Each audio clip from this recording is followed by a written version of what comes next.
In June 2026, the streets of Bhojpur district in Bihar lit up with the sudden, violent flash of police sirens. That evening, a joint operation by local police and the Special Task Force ended with the fatal shooting of local man Bharat Tiwari. Usually, an incident like this follows a predictable path. Authorities file a report, they declare the threat neutralized, and the case gets closed. But the death of Bharat Tiwari did not close quietly.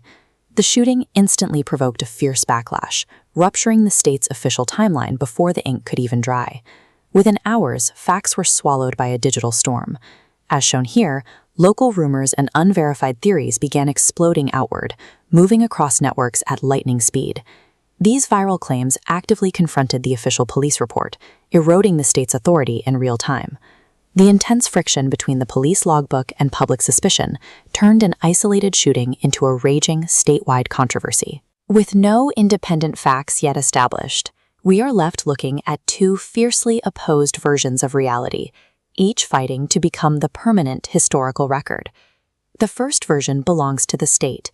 Bihar police and the STF strictly categorize the death of Bharat Tiwari as a legitimate tactical encounter. They maintain that their officers were forced to use lethal action as a direct necessity, reacting to an active, immediate threat on the ground. According to their records, the task force followed standard operating procedures for the dangerous conditions they faced that night. If you read only the official file, this was a by-the-book neutralization of a target, requiring zero additional scrutiny. The residents of Bhojpur and Tiwari's own family completely reject that paperwork.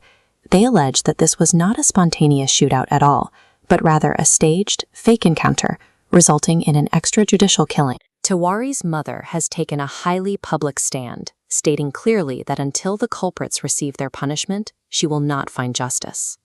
Convinced that local authorities cannot be trusted to investigate their own task forces, the family demanded an independent probe by the Central Bureau of Investigation.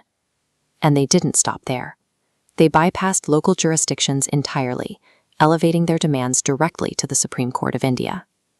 Skipping entirely over every lower tier of the justice system highlights a complete collapse of trust between the citizens of Bhojpur and the local state apparatus.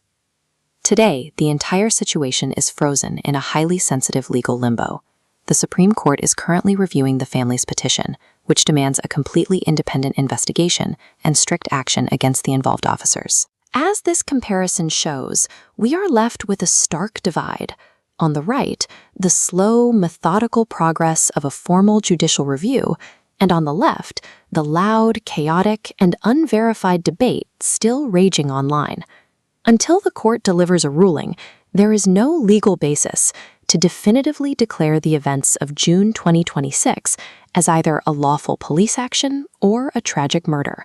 The Bharat Tiwari case serves as a harsh stress test for how we pursue accountability today. Public outrage is highly effective at forcing transparency and keeping cases in the spotlight, but it can never replace the hard work of a verified, independent investigation. The burden of separating fact from viral fiction now rests entirely with the highest court in the country. Bihar, and the rest of the watching nation, has no choice but to wait in the uncomfortable space between these two narratives until the final, objective reality is handed down by the bench.